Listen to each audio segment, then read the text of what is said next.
What is up, everybody? Danny Pommells here. The Sixers Talk podcast is coming your way in just a second. But right after we finished recording, Joel Embiid smacked with that 3-game suspension handed down by the league for that altercation in the locker room with him and Inquirer reporter Marcus Hayes, where he shoved Hayes. So take all that into account when you listen to the podcast. We do touch on it, but obviously we didn't know that he will be suspended for 3 games. So we speculated and we talked about it, but you'll hear it. So enjoy me, Amy Fadool, Noah Levick, coming your way right now.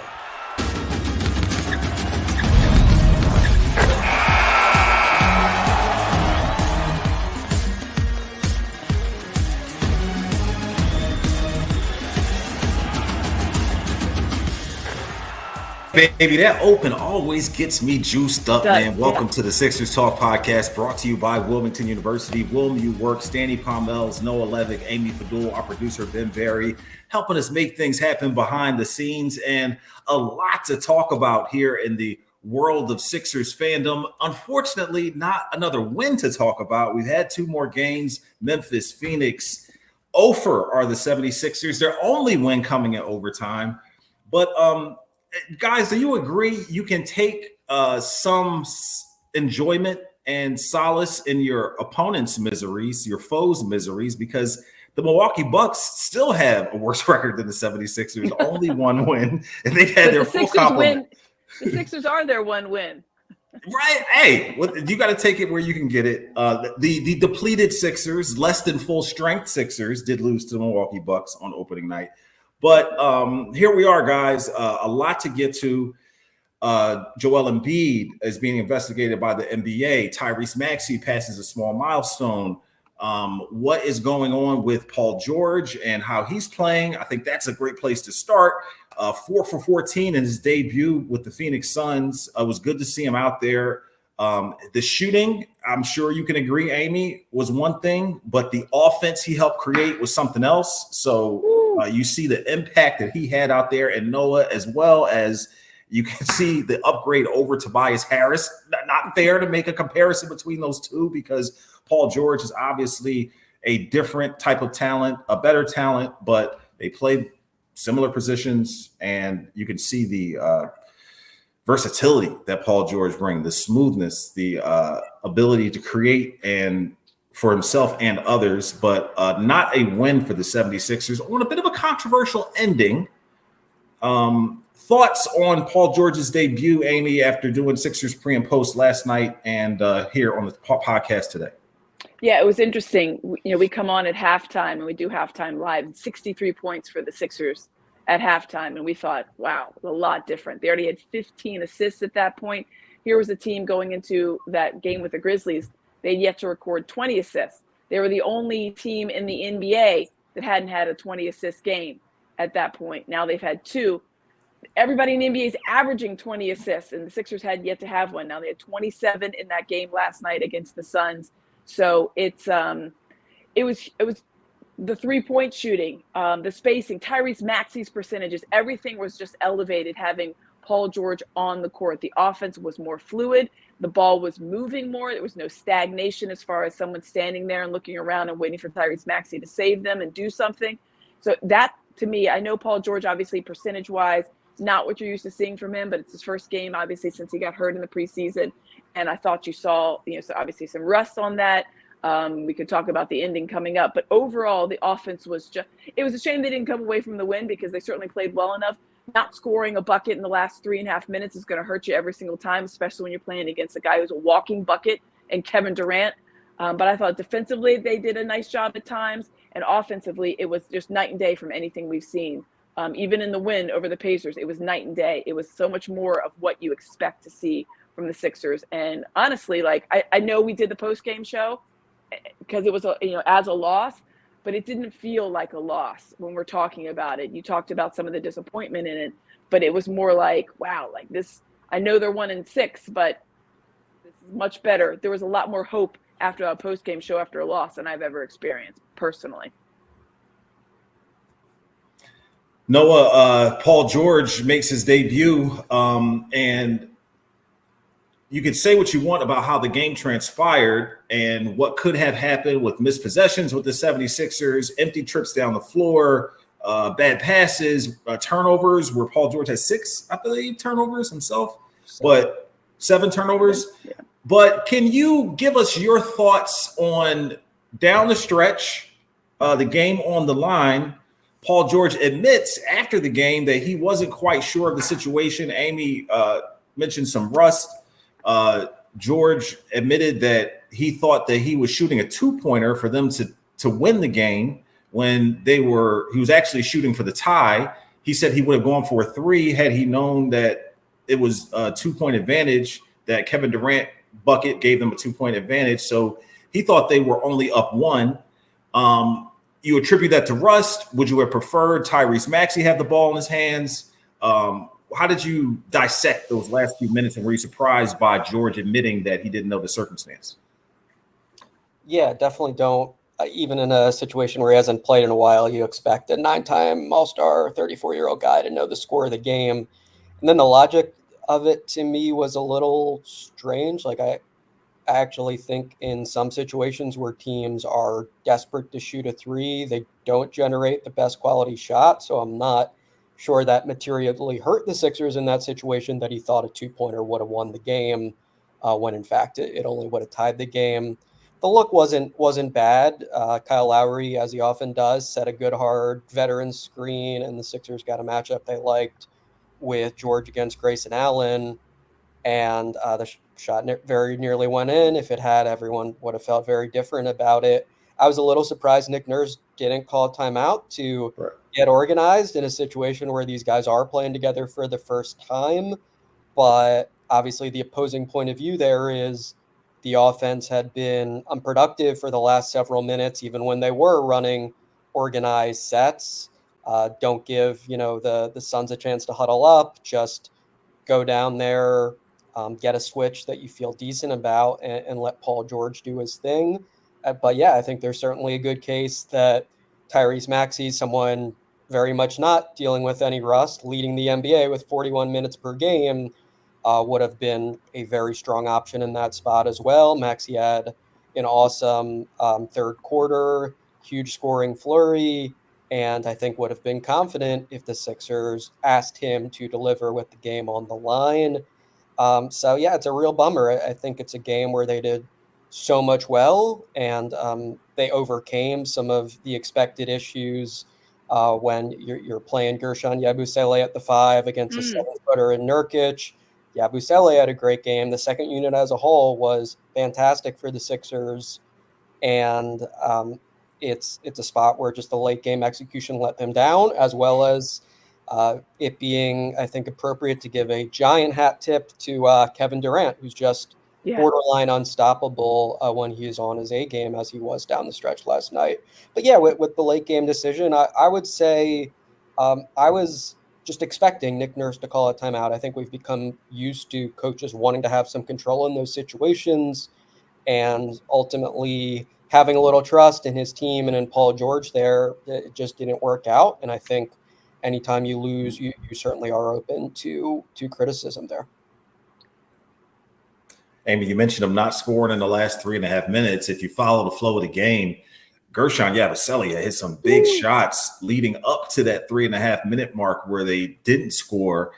But he also had missed a couple of 3-pointers and kind of cooled off a bit. So when you go back to the ending of the game, maybe there was a substitution for Andre Drummond there. Rebounding, right, because they got a second chance opportunity that allowed Kevin Durant to get that drive to the cup to put them ahead by 2.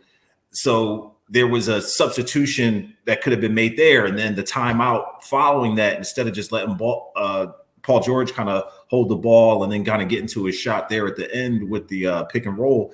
But, all that's hindsight is 2020. But in a situation and circumstance like the Sixers are in right now, where they're scratching and clawing for wins, you're on this 3-game road trip, a big win to start it off might mean something. You kind of regret some of those situations and circumstances. Did Coach Lynham shed any light there last night on some of that stuff, or? He did. It was funny. I asked him about that last play, and he was like, listen, if you're going to roll with somebody, Paul George is not a bad person to roll with. Like, he didn't have a problem with the shot. I personally didn't like the last shot. I thought either shoot the 3 or drive all the way in. Right. Get Paul fouled George or make a layup. Yeah, Right. Paul George loves the mid-range, which I get, and that's what Jim's point. Like he's made. But he didn't know the circumstance. So when you look back at it, at the you're time, like, well, we're reacting to it. We didn't know the Paul George. But I agree with Noah. Like, to me, that's 6 1/2 dozen. That shouldn't have mattered. Either you're going to go for the win or the tie. Whatever the bucket is, the bucket. I just think the decision at that point, I know that he loves the mid-range. My mind is drive on in, either dish to Tyrese Maxey or draw some contact or spot up and take that three. And I would have liked to have seen, though I thought Yabusele was playing amazing, they maybe were feeding him to, it's like, let's feed the hot hand until he's not the hot hand, and he's kind of started to cool off a little bit. A rebound would have been great because it was Grayson Allen that got the rebound that kept the ball alive on the other end. And so maybe Andre Drummond, just being a slightly taller guy down there, could have knocked it. You know, like you said, you know, if ifs and buts, you know, or candy and nuts, we'd be, you know, it's Halloween. So it's interesting. And it was Halloween. So I love that. Nailed that. You nailed that. Thank you. But yeah, the thing is, like, at least we're talking about, this wasn't a blowout. That was a 5-1 Suns team who has a better point guard than they've had in the past. And I think Tyus Jones is a better option for them at the point guard. It's a good team. They limited Devin Booker to 13 points. Here's the guy who's coming in. He averages the 4th most points in the history of the NBA against the Sixers. Almost 29 points a game every time he sees that team. He's up there with like Wilt and Michael Jordan, and it's like him.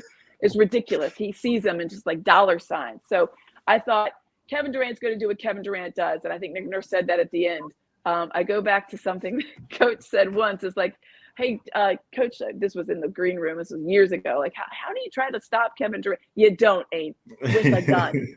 You can't. You can't stop him. When that guy, and it's the smoothest bucket you've ever seen, everything he hits. So I just 18 years in the league, still doing it like that. And there's nothing about, he's like basically going to turn into Dirk Nowitzki at the end. He's like a DH out there just spotting up, raining down buckets. No one's touching him because he's fluid on the court. But it's disappointing because, as Noah said, it would have been nice to like start off that road trip, you know, a big road trip with a good win over a very good team.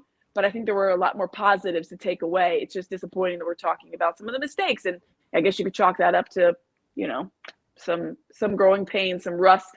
And we never seen that lineup, obviously. Those guys hadn't been practicing together, but not necessarily playing together. George was on a bit of a minutes restriction last night. Didn't play. Played 31. Didn't play as in the length of time on the floor that maybe he normally would play. Noah, did you feel like Paul George being on the floor starting the game was the right choice? Would you have brought him off the bench, or did you like the idea of him just getting right out there? Oh, definitely liked him starting. Yeah, I think there's a lot of work to do with refining the timing with new teammates and figuring out your go-to plays. Might as well start with Paul George in the lineup. I think it hurt a little bit as far as him trying to gain his rhythm and the chemistry stuff, that he got 3 early fouls, almost immediately after he gets his first bucket as a Sixer, sinks a corner 3 following an 0-for-5 start, commits his 3rd foul, and then he's got to watch from the sidelines. That's not really something you plan for. But yeah, I thought as far as like the playing time and the rotation decisions, all of that was really sensible to me. I understand it's asking a lot of Guerschon Yabusele to play the entire 4th quarter, much of it against a 7-footer, but he had a fantastic basketball game, set new NBA career highs with 19, 7, and 6.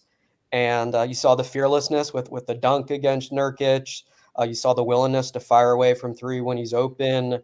And I think the Sixers at times held their own in both man-to-man and zone defense with him on the court, despite him not being a natural rim protector. And I'll also say, like, Andre Drummond just had a terrible start to this game. He had 4 turnovers, a couple of them really careless in the backcourt.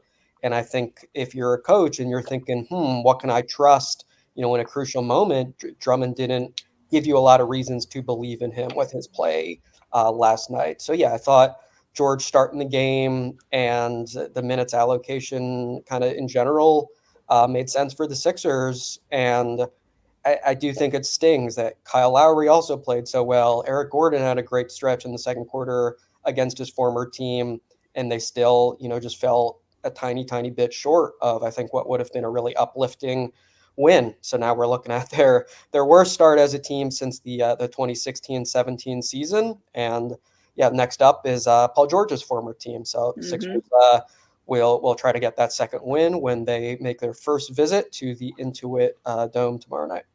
Yeah, we get to see that ridiculous jumbotron they're sporting out there and all the newness of that Intuit Dome, which apparently is like a stone's throw from USC, the soccer stadium, the Ram Stadium, and the Intuit Dome are all just like mixed in there together. It's not as cool as Philadelphia, Daniel. It is not as cool. It's not as cool as Guerschon Yabusele, because with those stats that you threw out there, and I want to talk about the bench production with him and Kyle Lowry a bit. With the 19 points, the rebounds, the assists, he also survived one scary knee to the back of the head by Grayson Allen. Like, of all the, okay, so let me ask you that. Noah, what was your take on the Grayson Allen when you saw the replay, when you saw the reverse angle replay? I'm just going to get Noah's take, because I know what Daniel's was because I heard it live. Yeah, I think it makes you raise your eyebrows. I think most of us are well aware of Grayson Allen's history, where he's had just indisputably dirty plays. And I was surprised that it was not elevated to a flagrant one, or, I think they kept it a common, or they give him a flagrant one. I think they gave him a flagrant. I thought it was a flagrant one. I thought it was what they announced. I think anytime you make contact with the head, but of course, like the fans booed, and I was like, if there's contact with the head, that's a flagrant, automatic. Yeah. I thought flagrant one was obvious, and like if it had been a flagrant 2, I think that you can list off a few reasons why it would have been appropriate. So yeah, that was one of those plays where you're like, whoa, something seemed a little bit off there, and then I think you see the replay, and you continue to feel that way. So yeah, on the Sixers, unfortunate that seemingly no real problem happened for Guerschon Yabusele, and he was able to stay in that game and keep playing good basketball. Yeah, I mean, you saw the replay, and it looked like he purposely kind of brought his knee forward. I'm not saying he intended to knock him out, but that's absolutely a knee at the base of the skull is 100% how you cause a concussion. There's just no doubt about it. That's how soccer players get it, and that's how football players get it. So we're in the newsroom, and we're also like, this is ridiculous. And yes, you do have the head of like, all right, well, this is, this Grayson Allen's what he does. Right. Like Dennis Rodman or Rasheed Wallace. Yeah, there's a lot of sun coming in right now. But it's a sunny situation. I don't know why it's like that. I like it. It's a good look for me. It's like, I've got my own little filter. Yeah. But it's so we said it like, oh my God. Daniel was like, I don't think that's that bad. That's literally word for word what he said. I don't think that Jim Lyman is like, this is ridiculous. If this is not called a flagrant, you should. Jim, we like to joke, he has this button that if he was coaching, he would press it, and then it's like there's an automatic chute that opens, and the ref just goes down. We don't know where the ref goes. I don't know if it's like an underground thing, like the vet, with a jail cell or what. Right. He just goes away. That ref is done for the day. Jim presses the button. Jim was incredulous at Danny's reaction. Danny, I don't know if it was that bad. Because it was that bad. If you're in midair, when you see the front angle with Guerschon kind of under the basket, like waiting to go up, and you see the knee hit his head, you're like, oh, he's in the air, like he's trying to like gather himself or catch himself before he hits the ground. Like he's kind of caught out there like a Pop-Tart, like he's like in the air, and Gershon's like waiting on him. But then when you see the reverse angle, and it looks like the knee like juts forward, you're like, wait a minute, like what?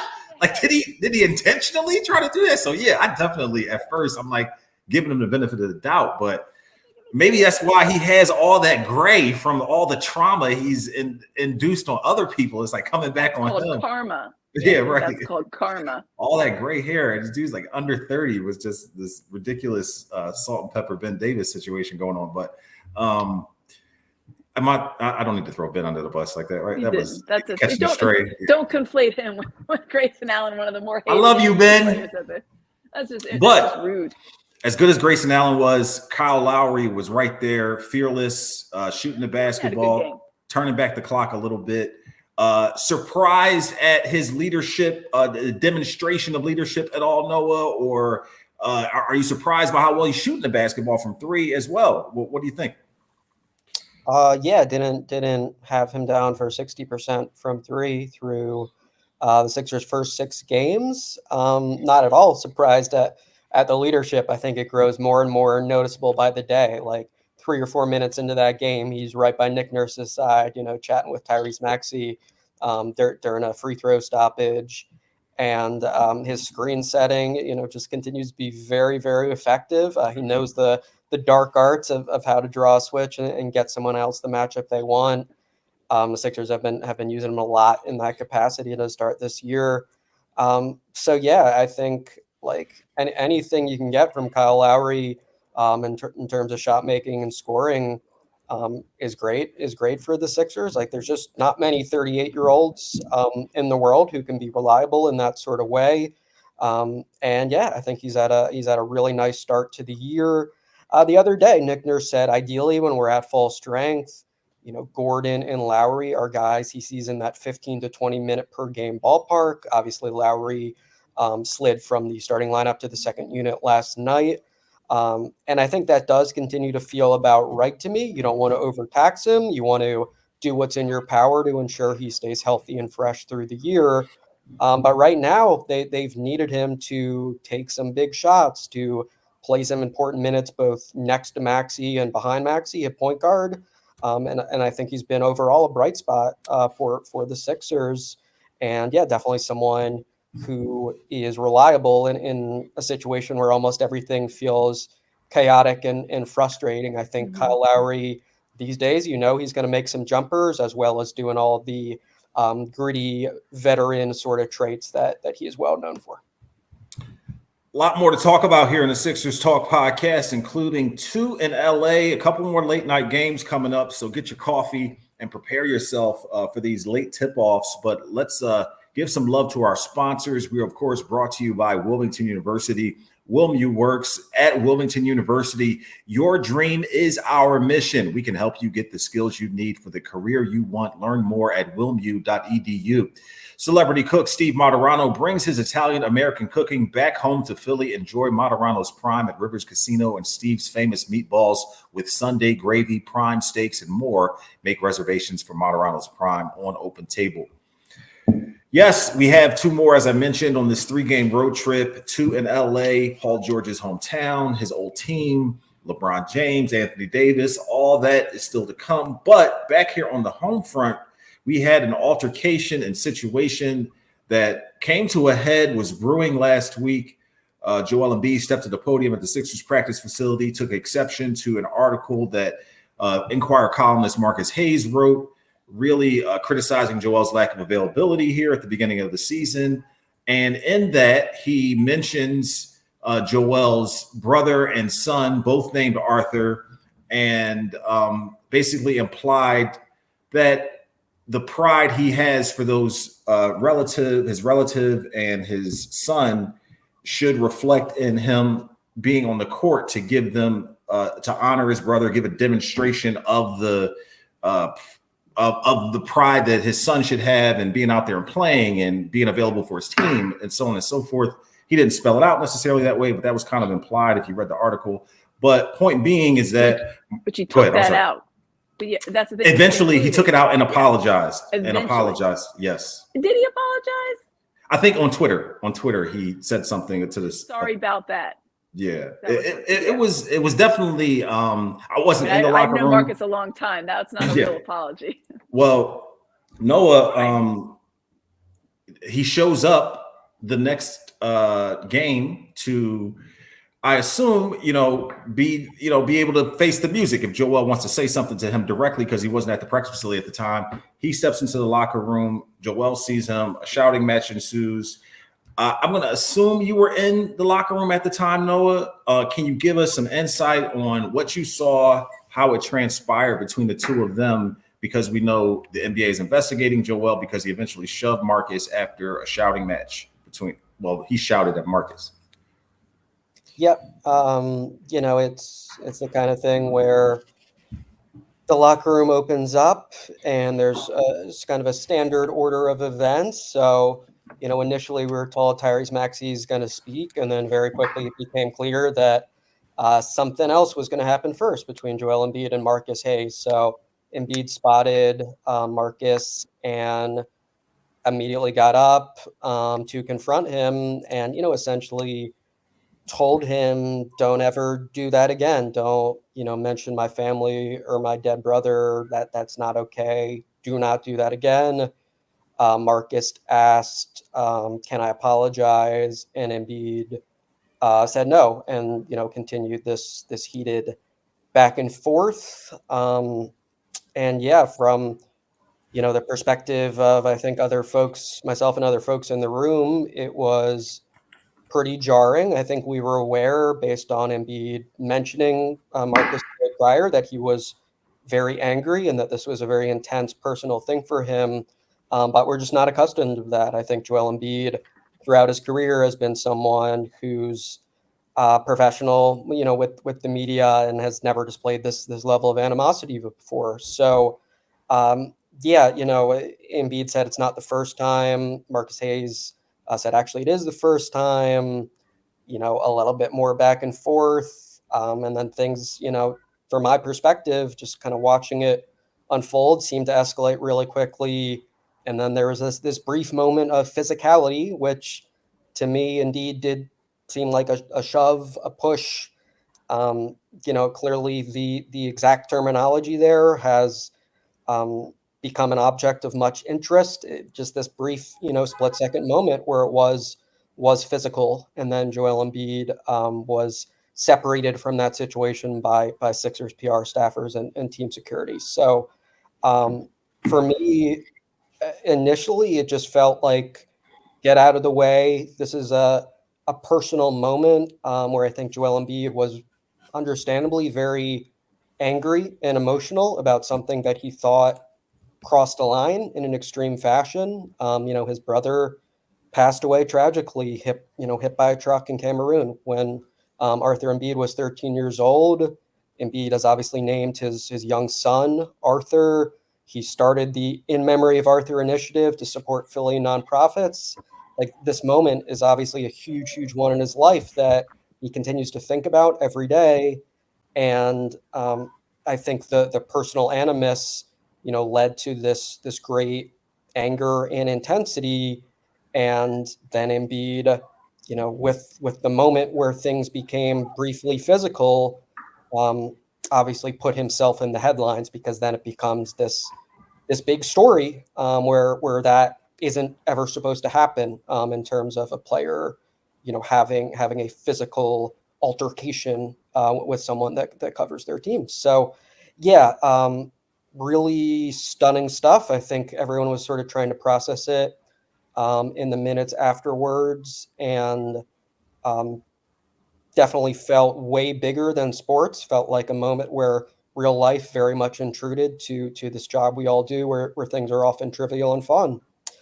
So yeah, now the NBA has decided to investigate the matter, and I think it would be unsurprising if there's a significant repercussion for Joel Embiid, given, of course, you don't want to indicate that it's ever okay for a player to have a physical incident with a reporter or a columnist. So I don't know exactly what the punishment will be, but my educated guess is that it will probably be something pretty significant for Joel Embiid, given this moment that what we rarely see in our line of work. But yeah, for me, it's like a really nuanced situation. It's hard to describe all the factors involved and try to put it all into context.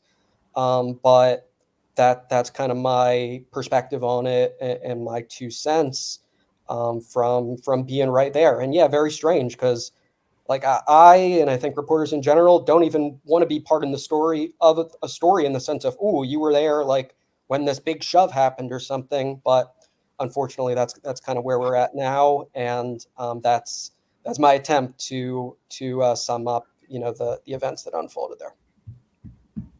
Amy, I thought this was supposed to be drama-free. I thought that the Sixers were only needed to focus on basketball this year. No James Harden, no Ben Simmons. Not so fast, my friend. Not so fast. We thought we'd get out unscathed. Well, we've already had the drama with, like, the left knee injury management and all the other stuff. So but it's just cascading. There's no stop to it. It's just a giant waterfall. How we roll. Now. This is how we roll. Okay, we cannot have this is gentle how we times roll. here. The human side of it really makes me want to side with Joel. The professional side of it, I can see why. That's the conundrum. Yeah, Marcus should be able to write a critical piece and also walk a fine line at the same time, but you can't be so oblivious to the fact that Joel has feelings, and maybe it wasn't a smart thing for him to show up there in the locker room. Maybe it should have been handled differently through the back channels with the 76ers. The two of them could have met, or, could have been handled differently. But a very polarizing situation, because it definitely never should be physical, but there's also a lot of emotion caught up in the situation. So very unfortunate. And like Noah said, there will be ramifications. So if Joel was planning to make a debut on this trip, he's with the team, and that probably might be in jeopardy as well, because the NBA could suspend him for a game, and he has to wait till they come back here to the East Coast. But whatever it is, the Sixers, Amy, they never fail to disappoint. There's always something worth paying attention to, something to really pique interest, water cooler type discussions. Mm-hmm. And here we are caught in the middle of it with a beloved figure here with the 76ers, Joel feeling like he has to defend himself and talk about his track record and what he's done for the city and all those things, when, one article kind of just brings all of that out. Frustrating for sure for Sixers fans who really want to focus on the basketball side of things. Where do they go from here? The LA Clippers are up next. And that is a team that isn't quite healthy as well. This should be one you would feel like the Sixers could rally around. Stop it. Don't say could. They need a win. They got to win somewhere. Yeah. Could have won in Toronto. Should have beaten the Pistons. So you can't say that. You didn't know. Yeah. Don't say. But I do like when the trip started, and we had heard from Paul George, and they had been the full participants in the practice of that Friday, and you thought, okay, well, he's not going to play in the Grizzlies game, but they're going on the trip. I thought, he's definitely going to play in the Suns game because he wants to be ready to go for the Clippers game. It's former team. To me, that was like a no-brainer. And I thought, okay, well, he's going to get the one under his belt. Obviously, it's James Harden against the Sixers. They don't have Kawhi. It's indefinite. I don't think they've even put a number on when you might see Kawhi again. But I do think that the takeaways are good. I imagine they had a good film session today, walkthrough / practice or whatever they had out there. But yeah, I don't want to say I used to, oh yeah, of course they can get the win. It's the Raptors. You got to beat the Raptors. It's the Pistons. You got to beat the Pistons. Just beat the Lakers, by the way. That's actually not that team has talent. They're not all together. They're kind of like a bunch of like moving parts. But Jaden Ivey is they believe in themselves though, right? That's a lot of young athletic scorers. I mean, it's a recipe for success. Maybe not this year, but you would think on its surface, on paper, like that they've got a lot of guys that are very athletic, have similar kind of skill sets, and if they all come together, that's not going to be like a terrible team. Cade Cunningham, obviously, Jalen Duren being like one of the bigger guys too, but it's a very young team.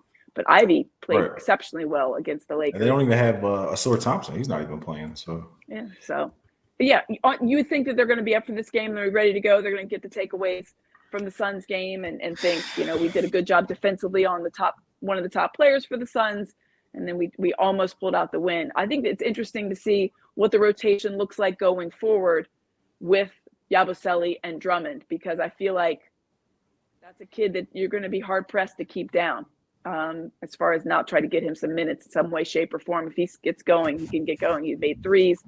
I think he rebounded well. The assists, he had 6 assists. I thought that overall he really played very well.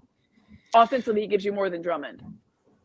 Noah, if you had to put your U.S. Open hat on the line, will they win one of these two against the Clippers and the Lakers? Yes, they'll win one of these 2 games. Oh, okay. Yeah, I don't think that's that bold. Yeah, if you're asking me if they can pull off a split in that. And yeah, the Lakers game will be the first matchup against a former Sixer, JJ Redick. So that'll be a fun little story in there. Completely forgot about that. Redick, Harden, You get the It's a twofer. reunion tour. Yeah, Nico Batum as well. Nico Right. Batum, he's Yeah. back too. A lot of old friends. But yeah, I mean, the game last night was maybe their best performance of the season, arguably, if you consider Phoenix a little bit better of a team than Indiana. Definitely a lot of good stuff from that outing. It is funny though, the whole like Yabusele kind of playing time discussion, because a few days ago Nick Nurse was saying he'd been doing serious exploration about how to play Embiid and Drummond together potentially, because he sees Drummond as someone with more skills than a typical center who's capable of playing next to Embiid. Now I've got to imagine that's a little bit less of a priority as we see more and more of the ways that Yabusele can be a really helpful guy. Yeah, I just think from the energy standpoint, he's been strong so far. Like there's been a lot of spots where the Sixers could quite fairly be demoralized, but you see a lot of those plays where he does the classic hustle work to chase down offensive boards, set good effective screens, and just play this fearless, intense basketball that I think you like to have in a significant role for the most part. But yeah, I think there's got to be a spot for Andre Drummond because the Sixers are still one of the worst defensive rebounding teams in basketball. Mm-hmm.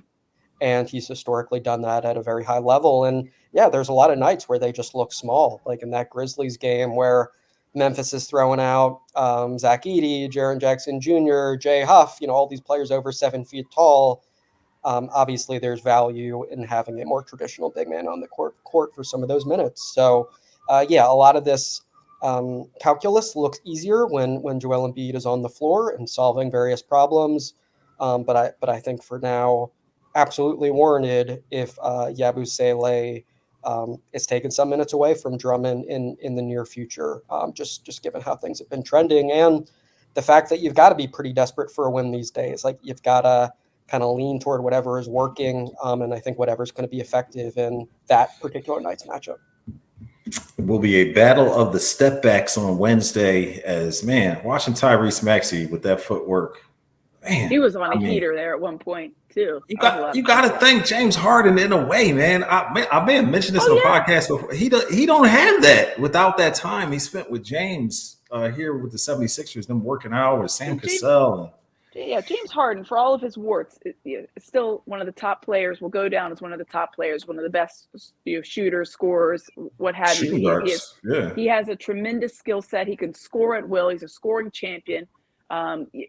The fact that Tyrese Maxey and Joel Embiid both somehow thought like, hey, that looks like a fun move. We're going to do the step back three. And actually it's part of his repertoire. They just so Harden has to be good at teaching it too. I mean, I'm sure Joel and Max, I'm sure they're great students. Yeah, I'm sure they're great students, but he has to be good at demonstrating how to do it. Yeah. You know what I'm saying? And listen, I remember last year, the beginning of it, when everything was going south with James Harden, he spoke very highly overall of his teammates here, Tyrese Maxey and Joel Embiid included. So I know it soured towards the end between Harden in the front office and maybe the coaching staff and whatever else. But I don't think that it ever really soured. He still talks about positively about Tyrese Maxey. I think those guys recognize what a special talent and player he is, and a guy that works that hard. They recognize what he can do as far as kind of coming along in the game. So I expect to be, smiles on Wednesday night when those two see each other and exchange, hellos. I don't think it'll be any kind of ill will. You saw Doc Rivers all over Maxey, Tobias all over Maxey. I'm sure it'll be more of the same. Oh, I mean, who doesn't? Yeah. If you don't like Tyrese Maxey after playing with them, that's on you, friend, because something's wrong with you. Here's a guy that works hard, shows up to the gym and just wants to get better every single day. Like as a basketball player and as a teammate, like there's no way you're going to look and be like, what are you going to call? What are you doing here again, guys? There's no way. You got to love him. And he smiles all the time. Yes, Shout out Tyrese. Check out Noah Levick's work at NBC Sports Philadelphia.com. Any final thoughts, guys, before we get out of here? Anything we missed? Stay up late tomorrow night. Noah, what time did you file your article last night? A little bit after the game, but yeah, it was a very late bedtime here. Just watching from the East Coast. So late nights, and drink that coffee and see if the Sixers can win it in LA.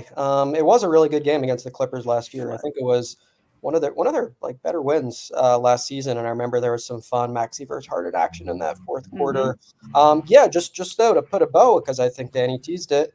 Tyrese Maxey, number one, turned 24 years old yesterday. Number two, he had 5,000 career NBA points. On the list. Thank you. He's on the list. He's like the top 6 as far as fastest Sixer to reach it. 266. What was the number? 270. Oh, how many games? 260. Yeah, it was like 267. So it's somewhere in that range, which is remarkable to think about it, because everybody else that was on the list, like Joel Embiid, Charles Barkley, Allen Iverson, those are like the top 3 or whatever. They all played significantly their first years in the league. Here's a guy that did not play significantly his first year in the league. So the fact that he's gotten to this point basically in like 3.5 seasons, I think is even more remarkable when you think about it, because he did not play his rookie year all that much, and he's reached the 5,000 mark in a short amount of games played. I think it's definitely top 6. It's like Hersey Hawkins. Number 1 is Joel with like 206. Iverson's right behind him with like 208 and something like that. I'm working on memory. I just looked it up on StatMuse. On StatMuse, Ja Morant 264. He has 5,900. Tyrese Maxey 272 for 5,014. There you go. So 272. Yeah, I mean, that's pretty good. Like, he didn't play his rookie year. So for the Sixers, it's like I said, it's a who's who of guys that scored for them over the years, and they all were significant factors in their rookie years. And Tyrese Maxey has really caught up in a big way. So good for him. Anthony Edwards, 309 games, 7,111 points. Good gracious. And that guy's a walking bucket. Yeah. I mean, prominently featured his rookie year. It's not even like that's almost an understatement. For sure. Yeah. I will just say too with Tyrese Maxey, like he's been really good, I think, since the early season slump for the most part. And I think has kept trying hard and kept plugging away, but boy, it would be nice for the Sixers if he's not playing 41 minutes a game every single night like Allen Iverson used to do back in the day. Like it's not that era anymore. I think the Sixers would love to have Joel Embiid back in the mix and to drop Tyrese Maxey's minutes, because it just maybe it's sustainable, but I don't think you want to test it. Like I don't think any player in today's NBA should have to play. Tom Thibodeau doesn't see a problem with that. What do you mean? Well, Tyrese Maxey, I believe, is still number 1 in the NBA in minutes per game. So even Thibodeau not playing his guys quite that much. I think that's one of many reasons that the Sixers would love to have him be back on the court, because I'm sure Nick Nurse would feel a little more comfortable actually giving Maxey a little time on the sidelines once that's the case. Yeah, over 40 minutes a game, leads the NBA, and he's like 2 or 3 in points scored with like 30. So he's doing everything he can. It's like that meme. It's like, I'm doing my part, and then it's like over there going, I'm not doing anything right now. Folks, we will be there. We will be there for a late night Sixers matchup with the Clippers. Be sure to check out Amy, the coach, Mark Jackson on Sixers pre and post game live starting at 9:30 on Wednesday. Okay, 9:30. Be there. Noah Levick will have all you need to know. Particularly follow Noah Levick for the latest on the Joel Embiid suspension, when and if that happens, pending this investigation from the league. But thank you for listening and watching the Sixers Talk podcast, brought to you by Wilmington University. Will New Works. For Amy, Noah, and Ben Berry, our producer, I'm Danny. We'll see you next time.